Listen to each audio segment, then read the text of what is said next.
नमस्कार साथियों, स्वागत है आप सभी का टीएस क्लब के इस प्लेटफॉर्म पर, जहां हमारी एमपी जीके की सीरीज अभी चल रही है। इस सीरीज के प्रीवियस लेक्चर्स में आपने देखा कि हमने एमपी में उद्योगों के बारे में जानकारी ली। अब उद्योगों की जानकारी के बाद आज हमारा जो टॉपिक है वो है हमारी मध्य प्रदेश की जनगणना। तो आज हम यहाँ जनगणना से संबंधित आंकड़े डिस्कस करेंगे। अगर आपने हमारे प्रीवियस लेक्चर्स नहीं देखे हैं तो आप हमारे चैनल पर जाके इसको फॉलो कर सकते हैं। आपको लिंक यहाँ डिस्क्रिप्शन बॉक्स में और कार्ड्स में दिख रही होगी, आप उसको वहां से विजिट कर सकते हैं। चलिए आज का लेक्चर स्टार्ट करते हैं। तो सबसे पहले ये बता दें कि जनगणना होती क्या है। तो जब आप अपने एक भूखंड पर रहने वाले लोगों को जोड़ने का प्रयास करते हैं या फिर उन्हें गिनने का प्रयास करते हैं, उनकी गणना करने का प्रयास करते हैं, तो उनको जो गणना की जाती है उसको नाम दिया जाता है जनगणना। ये एक निश्चित समय अंतराल के बाद की जाती है। भारत की जो पहली जनगणना मानी जाती है वो ब्रिटिश भारत के समय मानी जाती है। 1872 में लॉर्ड मेयो ने करवाई थी। लेकिन ये जनगणना नियमित रूप से कब से चालू हुई? नियमित रूप यानी कि एक निश्चित समय अंतराल के बाद। तो जो नियमित रूप हमारे नियमित जनगणना बोली जाती है उसका अर्थ होता है 10 वर्षों की एक निश्चित अंतराल के बाद होने वाली जनगणना नियमित जनगणना कहलाती है भारत में। तो यह स्टार्ट हुई कब? 1881 में लॉर्ड रिपन के काल से नियमित जनगणना स्टार्ट हुई। अगर आपसे पूछा जाता है कि पहली जनगणना कब हुई तो 1872 में लॉर्ड मेयो के काल में, और पहली नियमित जनगणना कब से शुरू हुई तो 1881 में लॉर्ड रिपन के काल में। हमारे भारत के संविधान में हमारे विषयों या फिर सूचियां बांटी गई हैं। अनुसूची 7 में आप 3 सूचियां देखते हैं, संघ सूची, राज्य सूची और संवर्ती सूची। इनमें से हमारे जो जनसंख्या का विषय है वो संघ सूची का विषय है, इसलिए हमारे इसकी संविधान में चर्चा अनुच्छेद 246 में की गई है। और जनगणना हमारे यहाँ प्रत्येक 10 वर्षों में की जाती है और ये कार्य कौन करवाता है? भारत सरकार के द्वारा करवाता है, क्योंकि संघ सूची पर कानून बनाने का अधिकार किसके पास है? संसद के पास है। 2011 की जो जनगणना आपने देखी है, जो भी हमारी सबसे लेटेस्ट जनगणना मानी जाती है, हालांकि 2021 में जनगणना होनी थी, लेकिन कोरोना काल के कारण क्या हुआ, ये जनगणना स्थगित कर दी गई है। देखते हैं कब होती है, और जब भी होगी अब ऑनलाइन डिजिटल जनगणना कराने का प्रावधान कर दिया गया है। तो 2011 की जो जनगणना थी वो हमारे देश की 15वीं जनगणना थी। और स्वतंत्र भारत की अगर बात करें जाए तो स्वतंत्र भारत की 7वीं जनगणना थी। और मध्य प्रदेश की जनगणना के हिसाब से उसका क्रम कौन सा था? 6वां था। तो आपको ये तीनों क्रम याद रखने हैं, इन तीनों क्रमों से क्वेश्चन पूछे जा सकते हैं। अगला अपन डाटा देख लेते हैं कि 11 जुलाई को विश्व जनसंख्या दिवस मनाया जाता है, और तथा मध्य प्रदेश में क्या होता है, 11 मई को जनसंख्या नियंत्रण दिवस मनाया जाता है। तो आपको जनसंख्या दिवस और जनसंख्या नियंत्रण दिवस दोनों याद रखने हैं। बस आपको याद रखना है कि नियंत्रण करना है हमको 11 मई को, और जनसंख्या को जोड़ना है या जनसंख्या दिवस कब मनाना है? 11 जुलाई को। चलिए आगे देखते हैं। मध्य प्रदेश की जनगणना 2011 से संबंधित आंकड़े हम यहाँ डिस्कस करेंगे, क्योंकि हमारे पास अभी लेटेस्ट जनगणना वही है। तो मध्य प्रदेश की जब जनगणना कराई गई तो उस समय भारत के जनगणना आयुक्त कौन थे? हमारे 2011 में सी चंद्रमौली साहब थे। इनके नेतृत्व में जनगणना हुई, जिसमें हमने जनसंख्या के बारे में आंकड़े पढ़े हैं। तो जनसंख्या के आंकड़ों के आधार पर अगर देखेंगे तो मध्य प्रदेश भारत में कौन सा स्थान रखता है? 6वां स्थान रखता है। और 2014 में जब से ये आंध्र प्रदेश अलग हो गया है, आंध्र प्रदेश मतलब तेलंगाना, इसको बांट दिया गया है, तब से मध्य प्रदेश का स्थान कौन सा हो गया?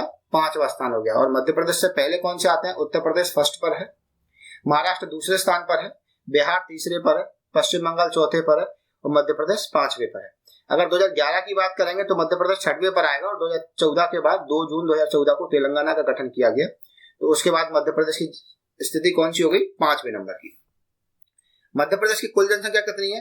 तो 7, 26, 26, 809 ये मध्य प्रदेश की कुल जनसंख्या है। आप इसको ऐसे ही याद करिए। अगर आप सोचेंगे कि इसको ऐसे याद करेंगे 7 अरब करके, तो आप ऐसे याद नहीं कर पाएंगे। आप एक डिजिट की तरह याद करेंगे 7, 26, 26, 809, जैसे मैं याद करता हूँ, इसी तरीके से आपको याद हो पाएगी। तो आप मेरे साथ याद करेंगे। मध्य प्रदेश की कुल जनसंख्या कितनी है? 7, 26, 26, 809। और ये देश की कुल जनसंख्या का कितना प्रतिशत हिस्सा कवर करती है? 6% हिस्सा कवर करती है। मध्य प्रदेश में कुल पुरुष कितने हैं? 51%, 51.70% पुरुष हैं, और 48.30% महिलाएं मध्य प्रदेश में पाई जा रही हैं। आगे देखते हैं मध्य प्रदेश की जनगणना से संबंधित अन्य आंकड़े, कि मध्य प्रदेश में सर्वाधिक जनसंख्या किस जिले में पाई जा रही है? तो इंदौर में सबसे ज्यादा पाई जा रही है, फिर जबलपुर में, सागर में, और फिर भोपाल और रीवा में।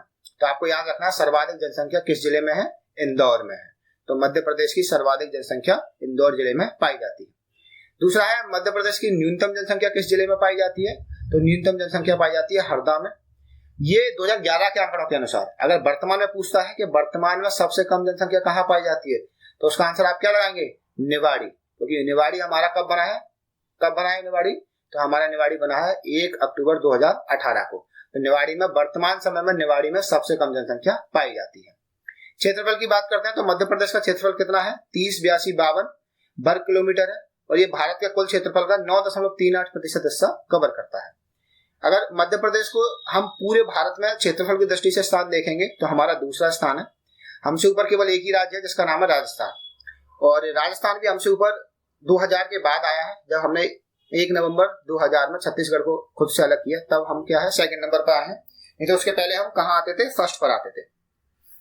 मध्य प्रदेश का जो जिले हैं उनका सर्वाधिक क्षेत्रफल वाला जिला कौन सा कहलाता है? हमारे यहाँ छिंदवाड़ा कहलाता है, फिर हमारा सागर आता है, फिर शिवपुरी आता है। और न्यूनतम क्षेत्रफल वाले जिलों की बात करेंगे तो कौन सा आता है? निवाड़ी और भोपाल। आपको याद रखना है भोपाल राजधानी है लेकिन इसका क्षेत्रफल क्या है? दूसरे नंबर का सबसे न्यूनतम क्षेत्रफल है, यानी 2772 वर्ग किलोमीटर है। और सबसे कम क्षेत्रफल किस जिले का है? निवाड़ी का 1318 वर्ग किलोमीटर। चलिए आगे आंकड़े देखते हैं कि दशकीय जनसंख्या वृद्धि दर क्या होती है, कि जब आप एक दशक के अंदर कितनी जनसंख्या दर से वृद्धि कर रहे हैं उसको आप क्या बोलते हैं? जनसंख्या वृद्धि दर कहते हैं। तो क्या है कि 10 वर्षों में किसी देश या राज्य के निवासियों की संख्या में कितना परिवर्तन आया तो उसको क्या बोलते हैं? हम जनसंख्या वृद्धि कहते हैं। 2001 से 2011 के दौरान क्या हुआ? दशकीय वृद्धि दर अगर देखेंगे तो राष्ट्रीय दशकीय वृद्धि दर कितनी थी? 17.7 की तुलना में मध्य प्रदेश की कितनी है? 20.35। तो भारत के पूछेगा तो आपको बताना है 17.7 और मध्य प्रदेश की 20.35%। 1991 से 2000 के मध्य कितनी रही थी? कभी कभी क्या होता है बैकडेट आंकड़ा तुलना करने के लिए पूछ लेते हैं, डाटा पूछ लेते हैं। तो आपको बताना 1991 से 2000 के बीच में 24.3% रही थी। मध्य प्रदेश में 10 की वृद्धि दर में पुरुष कितने हैं? 19.6 और महिला 21.0%। सर्वाधिक 10 की वृद्धि दर किस जिले की रही है? तो आप इंदौर की बताएंगे 32.9, यानी जनसंख्या सर्वाधिक कहाँ बढ़ी है? इंदौर में बढ़ी थी, फिर झाबुआ में, फिर भोपाल में। और न्यूनतम 10 की वृद्धि दर कहाँ की रही है? अनूपपुर की और फिर बैतूल की। तो आपको ये आंकड़े याद करने हैं कि न्यूनतम 10 की वृद्धि दर अनूपपुर की है और सर्वाधिक 10 की वृद्धि दर इंदौर की है। आगे अपन देखते हैं लिंगानुपात। लिंगानुपात का मतलब क्या होता है कि किसी देश या राज्य में अगर 1000 पुरुष हैं तो 1000 पुरुष में पाई जाने वाली महिलाओं की संख्या लिंगानुपात कहलाती है। तो उस स्थिति के हिसाब से देखेंगे तो मध्य प्रदेश का जो लिंगानुपात है वो अभी 931 महिलाएं हैं प्रति 1000 पुरुष पर, जो 2001 में कितनी हुआ करती थी? 919, यानी कि हमने इंप्रूव किया है। भारत में कितना है लिंगानुपात? 943, जो मध्य प्रदेश से क्या है? 12 अधिक है, क्योंकि मध्य प्रदेश में कितनी महिलाएं अभी 1000 पुरुषों पे? 931 और भारत में 943। तो आप यहाँ देख सकते हैं कि इंप्रूव भारत का अधिक है। और लेकिन मध्य प्रदेश की बात करें तो 2001 में मध्य प्रदेश में 919 हुआ करती थी, जो अब कितनी हो रही है? 931। मध्य प्रदेश में सर्वाधिक लिंगानुपात वाले जिले कौन से हैं हमारे यहाँ जिनमें सर्वाधिक लिंगानुपात पाया जाता है? तो बालाघाट, इसका आंकड़ा याद रखना 1021। फिर दूसरे नंबर पर अलीराजपुर आता है, फिर मंडला और ढिंडोरी। ये सभी के आंकड़े 1000 से ऊपर है जिनके नाम लिखे मैंने यहाँ। फिर आता है न्यूनतम लिंगानुपात, यानी कहाँ सबसे कम महिलाएं पाई जा रही है या सबसे कम शिशु जो गर्ल चाइल्ड है वो पाए जा रहे हैं। तो कहाँ है वो? भिंड में। भिंड में कितनी महिलाएं पाई जा रही है? 1000 पुरुषों पे 837, फिर मुरैना में, फिर ग्वालियर में, फिर दतिया में, फिर शिवपुरी में। अगर हम देखें तो रीवा का जो लिंगानुपात है वो मध्य प्रदेश के लिंगानुपात के बराबर है। कभी कभी पूछ लेता है कि किस जिले का लिंगानुपात मध्य प्रदेश के लिंगानुपात के सदृश से बैठता है? तो रीवा का कितना है? 931 और मध्य प्रदेश का भी कितना है? 931। चलिए आगे देखते हैं हमारा टॉपिक। मध्य प्रदेश की जनगणना में ये शिशु लिंगानुपात देख लेते हैं। शिशु लिंगानुपात में आंकड़े शामिल किए जाते हैं 0 से 6 वर्ष के बच्चों के। 2001 में हमारा कितना था शिशु लिंगानुपात? 932 था, जो कि जनगणना 2011 में 14 अंकों की गिरावट के साथ कितना हो गया? 918। तो वर्तमान में हमारे यहाँ शिशु लिंगानुपात कितना है? 918, जो 2011 में कितना हुआ करता था? 2001 में 932। सर्वाधिक लिंगानुपात वाले जिले कौन से हैं? अलीराजपुर, डिंडोरी, मंडला और बालाघाट। न्यूनतम शिशु लिंगानुपात वाले जिले कौन से हैं? मुरैना, ग्वालियर और भिंड। सर्वाधिक शिशु जनसंख्या कहाँ पाई जाती है, यानी 0 से 6 वर्ष के बच्चे सर्वाधिक कहाँ पाए जा रहे हैं? तो कहाँ पाए जा रहे हैं? इंदौर में। और सबसे कम कहाँ पाए जा रहे हैं? हरदा में। आगे देखते हैं जनसंख्या घनत्व। जनसंख्या घनत्व क्या होता है कि प्रति वर्ग किलोमीटर में जो लोग निवास कर रहे होते हैं उनकी जनसंख्या को हम क्या बोलते हैं? 1 किलोमीटर के अंतर्गत जितने लोग औसत निवास कर रहे हैं उनको हम जनसंख्या घनत्व कहते हैं। जनसंख्या घनत्व हमारे मध्य प्रदेश की बात करेंगे तो हमारे यहाँ 236 व्यक्ति प्रति किलोमीटर है, जो 2011 में कितना हुआ करता था? 196, यानी कि जनसंख्या बढ़ी है। भारत का जनसंख्या घनत्व कितना है? 382 व्यक्ति प्रति वर्ग किलोमीटर। मध्य प्रदेश का जनसंख्या घनत्व में कितनी वृद्धि हुई है? तो आप देखेंगे 40 अंकों की वृद्धि हुई है। और सर्वाधिक जनसंख्या घनत्व वाले जिले कौन कौन से हमारे हैं, तो भोपाल में 855 लोग पाए जाते हैं 1 किलोमीटर के अंदर, इंदौर में और जबलपुर में यहाँ सर्वाधिक मात्रा में जनसंख्या घनत्व देखा जाता है। न्यूनतम जनसंख्या घनत्व हम कहाँ देख रहे हैं, तो हम डिंडोरी में देखते हैं, श्योपुर में देखते हैं और पन्ना में देखते हैं। अब आपसे पूछा जाता है कि किस जिले का जनसंख्या घनत्व या जन घनत्व भारत के जन घनत्व के बराबर है, तो आप याद रखिएगा मध्य प्रदेश के भिंड जिले का जन घनत्व क्या है, भारत के जन घनत्व के बराबर। ऐसे क्वेश्चन पूछ लेता है कभी कभी फंसाने के लिए, तो आपको ये याद रखने होते हैं। आगे देखते हैं साक्षरता। तो सबसे पहले ये समझिए साक्षरता क्या होती है। तो साक्षरता का मतलब होता है कि आपकी आयु 7 वर्ष हो गई हो और आप 7 वर्ष की आयु से अधिक ऐसा कोई भी व्यक्ति जो आसानी से कह सकता है, किसी भाषा को पढ़ सकता है, लिख सकता है और समझ सकता है, उसे साक्षर कहते हैं।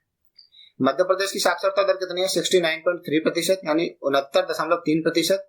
2001 में कितनी हुआ करती थी ये, 63.7%। मध्य प्रदेश की साक्षरता दर में कितनी वृद्धि हुई है, 5.6% की वृद्धि हमने देखी है। और भारत की साक्षरता दर कितनी है, 73% यानी 73%। मध्य प्रदेश में अगर पुरुषों की साक्षरता दर की बात की जाए तो 78.7% यानी 78.7% पुरुष साक्षर है। महिलाओं की बात करी जाए तो 59.2% महिलाएं साक्षर है। ग्रामीण जनसंख्या की बात करी जाए तो 63.94% ग्रामीण जनसंख्या साक्षर है। और नगरीय जनसंख्या 82.85% हमारी नगरीय जनसंख्या क्या है, साक्षर है। अब बात करते हैं कि हमारे यहाँ जिले वाइज के किस जिले में कितनी ज्यादा जनसंख्या साक्षर है। तो सर्वाधिक साक्षरता वाले जिले कौन से हमारे यहाँ, जबलपुर 81.1% जनसंख्या यहाँ की साक्षर है। उसके बाद इंदौर आता है, फिर भोपाल का क्रम आता है। न्यूनतम जनसंख्या की बात करें या फिर न्यूनतम साक्षर जनसंख्या कहाँ है हमारे यहाँ, अलीराजपुर में 36.1%, फिर झाबुआ, फिर बड़वानी। अगर देखें कि सबसे ज्यादा पुरुष किस जिले के साक्षर है, तो हमारे यहाँ जबलपुर के 87.29% क्या है, पुरुष साक्षर है। और इंदौर के 87.27%। तो आपको ये आंकड़ा कहीं कहीं क्या है, बराबर भी दिख सकता है, तो आप इस पर ध्यान रखेंगे कि हमारे यहाँ सर्वाधिक पुरुष साक्षरता कहाँ की है, जबलपुर की है 87.29% और इंदौर की कितनी है, 87.27%। सर्वाधिक साक्षरता वाली जो महिला वाला जिला है, यानी सबसे ज्यादा साक्षर महिलाएं कहाँ की हैं, भोपाल की हैं 74.9%। और न्यूनतम पुरुष साक्षर कहाँ के हैं, तो अलीराजपुर के। तो सबसे कम साक्षरता और सबसे कम साक्षर पुरुष और महिलाएं दोनों अलीराजपुर की हैं। अलीराजपुर में 42% पुरुष क्या है, साक्षर है, ये जो कि हमारे मध्य प्रदेश के सबसे कम है। और न्यूनतम महिलाएं साक्षर कहाँ है, अलीराजपुर में ही है 30.3%।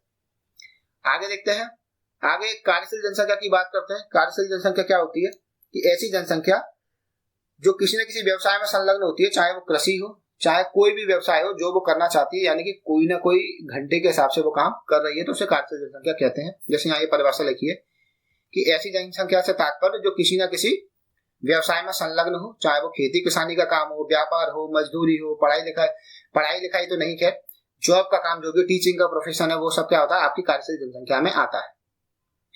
जनगणना 2011 के अनुसार मध्य प्रदेश में 43.5% लोग, जो 2001 में कितने हुआ करते थे, 42.7% लोग जनसंख्या कार्यशील जनसंख्या। यानी अब हमने क्या किया, कार्यशील जनसंख्या का प्रतिशत भी हमारे यहाँ बड़ा है। वर्तमान में कितना है, 43.5%। अगर हम राष्ट्रीय औसत की बात करें तो राष्ट्रीय औसत पे कार्यशील जनसंख्या कितनी है, 39.8%। तो हमारी क्या है 43.5, यानी हम भारत की कार्यशील जनसंख्या से थोड़े से अधिक है। मध्य प्रदेश की जो ग्रामीण जनता है उसकी कार्यशीलता नगरीय जनता की अपेक्षा क्या है, अधिक है। यानी कि हमारे गांव के लोग ज्यादा काम करते हैं और शहरों के लोग कम काम कर रहे हैं। हमारे कार्यशील जनसंख्या में पुरुष और महिला की भागीदारी देखेंगे तो आपको यहाँ बहुत ज्यादा बड़ा डिफरेंस दिखाई देगा कि 32.6% पुरुष ही 32.6% महिला ही कार्यशील है। और पुरुषों की जनसंख्या कितनी है कार्यशील में, 53.6%। आपको यहाँ काम करना है, महिलाओं को काम करने के लिए प्रोत्साहित करना है, तभी तो देश आगे बढ़ेगा। क्योंकि दोनों बराबर का काम कर रहे हैं, बराबर जनसंख्या में योगदान दे रहे हैं, तो दोनों को बराबर ही कार्यशील रहना होगा। बात करते हैं कि हमारे यहाँ जो सर्वाधिक लोग जुड़े हुए हैं कार्यशील तौर पर, वो कहाँ से जुड़े हुए हैं, प्राथमिक क्षेत्र से, यानी कृषि से या कृषि से संबंधित कार्यों से। सबसे कम कहाँ जुड़े हुए हैं, द्वितीयक क्षेत्र में, उद्योगों में सबसे कम जनसंख्या संलग्न है। कार्यशील जनसंख्या हमारे यहाँ कितनी है, लगभग 43.5%। और अकार्यशील जनसंख्या कितनी है, 56.52%। सर्वाधिक कार्य सहभागिता वाला जिला कौन सा है मध्य प्रदेश का, डिंडोरी 55.3%। और सबसे कम जो लोग कार्यशील रहते हैं, सहभागिता करते हैं, वो कहाँ के हैं, भिंड के हैं 30.6% यानी 13.6। कृषि में संलग्न जो जनसंख्या है उसकी कितनी कार्यशील प्रतिशतता है, उसकी 69.8%। तो आप देख रहे हैं सर्वाधिक मात्रा में हम प्राथमिक क्षेत्र से जुड़े हुए हैं, जहाँ हमारी 69.8% जनसंख्या कृषि से जुड़ी हुई है। अगले आंकड़े देखते हैं हम शहरी और ग्रामीण जनसंख्या के बारे में बात करते हैं कि सर्वाधिक नगरीकरण का प्रतिशत वाला जिला कौन सा है, तो भोपाल है। लगभग 80.9% क्या है, यहाँ नगरीकरण हो चुका है। फिर इंदौर का नंबर आता है, फिर ग्वालियर का आता है। न्यूनतम नगरीकरण कहाँ हो रहा है, सबसे कम न्यूनतम नगरीकरण कहाँ देखने को मिलता है मध्य प्रदेश में, डिंडोरी में 4.6, फिर अलीराजपुर में, फिर सीधी में। हमारे मध्य प्रदेश में सर्वाधिक ग्रामीण जनसंख्या कहाँ निवास कर रही है, तो इसका सीधा बात है कि जहां जनसंख्या का नगरीकरण कम होगा वहां ग्रामीण जनसंख्या होगी, यानी डिंडोरी में है 95.4%, फिर अलीराजपुर में है। और न्यूनतम ग्रामीण जनसंख्या कहाँ रह रही है, भोपाल में 19.1%। तो आप ये आंकड़े याद रखेंगे कि सर्वाधिक नगरीकरण कहाँ का हुआ है और सबसे कम ग्रामीण जनसंख्या कहाँ रह रही है। आगे देखते हैं धार्मिक जनगणना। धार्मिक जनगणना यानी हमने धर्म के आधार पर लोगों की जनगणना कराई है, जिससे सरकार उनके प्रोत्साहन के कार्य कर सके। धार्मिक जनगणना का तात्पर्य यह नहीं है कि आप किसी धर्म की पहचान करके उसको प्रताड़ित करना या फिर अपने यहाँ डिस्क्रिमिनेशन फैलाना हो, क्योंकि भारत में धार्मिक स्वतंत्रता की आजादी दी गई है। आपको मुझे कमेंट करके बताना है कि किस आर्टिकल से किस आर्टिकल तक धार्मिक स्वतंत्रता का अधिकार हमें दिया गया है, और यह अधिकार हमारा मौलिक अधिकार है, विधिक अधिकार है, संवैधानिक अधिकार है, क्या है, यह मुझे आपको कमेंट करके बताना है। चलिए बात करते हैं धार्मिक जनगणना की। तो 25 अगस्त 2015 को भारत में क्या है, जो जनगणना आयुक्त थे उन्होंने क्या किया, हमारे यहाँ धार्मिक जनगणना के आंकड़े जारी किए, जिसमें हिंदुओं की जनगणना कितनी पाई गई, 90.89%, मुस्लिम की जनसंख्या 6.57% और जैन की जनसंख्या 0.78%।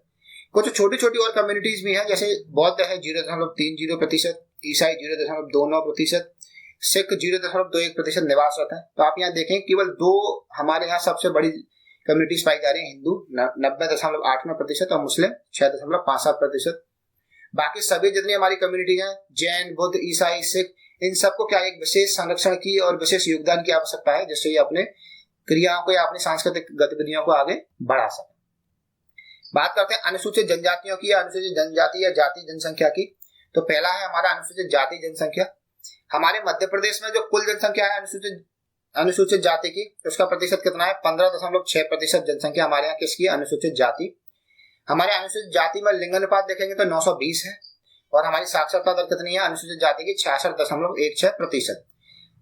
अब मध्य प्रदेश के ऐसा कौन सा जिला है जिसमें सर्वाधिक मात्रा में अनुसूचित जनजाति निवास कर रही है, तो उसका नाम है इंदौर, और दूसरे नंबर पर आता है उज्जैन। सबसे कम अनुसूचित जाति जनसंख्या कहाँ निवास करती है, तो झाबुआ में, फिर आता है अलीराजपुर। तो आपको दो चीजें याद रखनी है, सबसे ज्यादा इंदौर में निवास करती है और सबसे कम झाबुआ में निवास करती है। अगर हम प्रतिशत के आधार पर देखेंगे कि कहाँ प्रतिशत सबसे ज्यादा रह रहा है, तो उज्जैन में रहते हैं कितने, 26.4% जन हमारे अनुसूचित जाति उज्जैन में रहती है, और सबसे कम कहाँ रह रही है, झाबुआ जिले में। तो आपको ये याद रखना है कि कहाँ प्रतिशत के आधार पर है और कहाँ जनसंख्या के आधार पर है। अब बात आती है अनुसूचित जनजाति की जनसंख्या के बारे में बात करते हैं। तो हमारा भारत पूरे देश में क्या है, मध्य प्रदेश, हमारा मध्य प्रदेश पूरे देश में क्या है, प्रथम स्थान पर है अनुसूचित जनजाति जनसंख्या के मामले में। मध्य प्रदेश में लगभग 21.1% अनुसूचित जनजाति निवास करती है। हमारे यहाँ सर्वाधिक मात्रा में अनुसूचित जनजाति कहाँ निवास करती है, धार में, फिर बड़वानी में। सबसे कम कहाँ निवास करती है, भिंड और दतिया में।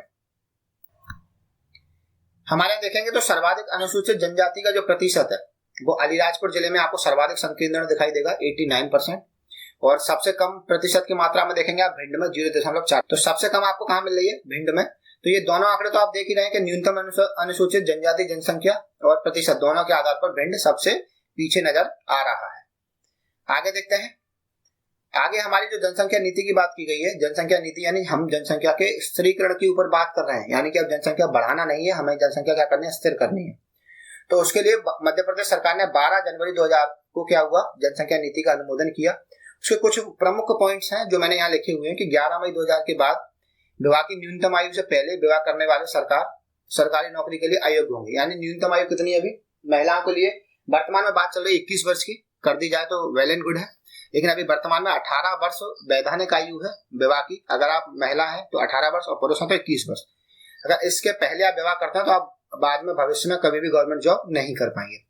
फिर जो लिखा गया 11 मई 2000 के बाद 2 या 2 से अधिक संतानों के भूखंड कर्ज आदि प्राप्त करने के लिए अयोग्य हो जाएंगे। यानी कि अगर आपकी 2 संतानें हैं, लेकिन इसमें शर्त लिखी हुई है कि आखिरी बच्चा जुड़वा ना हो, क्योंकि जुड़वा बच्चा होगा तो 2 से 3 तो हो ही जाएंगे। तो 2 से अधिक संतानों होने पर आप सरकार से लाभ कम ले पाएंगे। फिर लिखा हुआ 11 मई 2000 के बाद क्या है, 2 से अधिक संतानों वाले व्यक्ति मंडी, सहकारी संस्थाओं इनके चुनाव नहीं लड़ पाएंगे। अयोग्य घोषित हो जाएंगे। ये नीतियां हैं, इसको लागू किया जाएगा धीरे धीरे। वर्तमान में 2001 में बताया गया कि प्रजनन दर कितने करने का लक्ष्य रखा गया है, 2.1 करने का लक्ष्य रखा गया है, जो क्या है हमारी फर्टिलिटी रेट्स कहलाती है। चलिए आगे देखते हैं। आप जनसंख्या नीति के बारे में थोड़ा पढ़ लीजिएगा, यहाँ से क्वेश्चन अगर बनेगा तो थोड़ा सा टफ रहेगा। जनसंख्या नीति में घोषित किया जाता है कि 11 मई को हम प्रत्येक वर्ष क्या मनाएंगे, जनसंख्या स्थायीकरण दिवस मनाएंगे और परिवार कल्याण की जो भ्रांतियां उनको दूर करने का प्रयास करेंगे। जनसंख्या को स्थायित्व करने में जो लोग योगदान दे रहे हैं उनको पुरस्कार भी देंगे, और जो हमारे उत्कृष्ट कार्य करने वाली जो पंचायत है, कोई ग्रामीण में जनसंख्या ज्यादा बढ़ती है तो आप वहाँ के पंचायतों को भी पुरस्कृत करवा सकते हैं। आप कुछ महत्वपूर्ण तथ्य हैं जो जनसंख्या से संबंधित है, आप पढ़ लीजिएगा इसको। जैसे कि पहला तथ्य हमारा का 2011 की जो जनगणना है उसमें मध्य प्रदेश के जो जनगणना निदेशक थे वो कौन थे, सचिन सिन्हा थे। और मैंने आपको आयुक्त का नाम बताया था, जनगणना आयुक्त का, बताइए क्या नाम बताया था मैंने आपको, उनका नाम बताया था मैंने आपको, सी चंद्रमौली, और ये है जनगणना निदेशक सचिन सिन्हा। जनसंख्या स्थायित्व के लिए आप 2000 में 12 जनवरी 2000 को क्या हुआ, मध्य प्रदेश ने जनसंख्या नीति का अनुमोदन किया। ये क्वेश्चन पूछा जाता है कि मध्य प्रदेश में 10 लाख से अधिक जनसंख्या वाले शहर कौन कौन से, नगर कौन से हैं। तो सबसे ज्यादा जनसंख्या इंदौर में है, फिर भोपाल में है, इंदौर में है, जबलपुर में है, भोपाल में है, ग्वालियर में। आपको ये चारों जिलों के नाम याद रखने हैं। ये चारों जिलों में 10 लाख से अधिक जनसंख्या है। सर्वाधिक जनसंख्या वृद्धि वाला दशक कौन सा रहा है हमारे यहाँ, 1961 से 1971 वाला, जिसमें हमारी जनसंख्या वृद्धि दर कितनी रही है, 29.28% रही है। तो आपने यहाँ ये आंकड़े देखे। अगला देखते हैं हमारे और कुछ संबंधित तथ्य हैं कि हमारा सबसे न्यूनतम साक्षरता जिला कौन सा, अलीराजपुर है, 36.1%। देवास की जो साक्षरता है, देवास की साक्षरता कितनी है, 69.3, और यही साक्षरता किसकी है, मध्य प्रदेश की भी। तो ऐसा पूछा सकता है कि किस जिले की साक्षरता दर मध्य प्रदेश की साक्षरता दर के समान है, तो देवास की। रायसेन जिले की साक्षरता दर किसके समान है, भारत की साक्षरता दर के। तो रायसेन की और भारत की साक्षरता दर कितनी है, 73%। श्योपुर जिले की जो पुरुष साक्षरता दर है वो मध्य प्रदेश की पुरुष साक्षरता दर के बराबर है, 69.3%। राजगढ़ जिले की जो पुरुष साक्षरता दर है वो भारत की पुरुष साक्षरता दर के बराबर है। ये कुछ इंटरेस्टिंग फैक्ट है, आप इनको पढ़ लीजिएगा। तो आप लगातार वीडियो देखते रहिए। अगर आपको आज का वीडियो पसंद आया है तो देखने के लिए बहुत बहुत धन्यवाद। अगला वीडियो आपको मिलेगा राजनीतिक व्यवस्था के ऊपर कि मध्य प्रदेश की पॉलिटी, यानी कि एमपीपीएससी के पर्पज से यूनिट 5 का आपको अध्ययन कराया जाएगा कि इसमें आपकी मध्य प्रदेश की राजनीतिक व्यवस्था के बारे में पूरी जानकारी दी जाएगी। वीडियो देखने के लिए बहुत बहुत धन्यवाद। आप हमें फॉलो कर सकते हैं टीचिंग सोल क्लब पर, इंस्टाग्राम चैनल है। आप चैनल पर नए हैं तो चैनल सब्सक्राइब करिए। आपको कंटेंट पसंद आता है शेयर करिए। अपनी क्वेरीज और मेरे जो क्वेश्चन आपसे पूछे गए उसको कमेंट करिए। आप नया टॉपिक कौन सा चाहते हैं, किस विषय पर नया वीडियो चाहते हैं, आप उसके बारे में बताइए। और चैनल को कंटेंट पसंद करते हैं तो लाइक करिए। वीडियो देखने के लिए आपका बहुत बहुत धन्यवाद।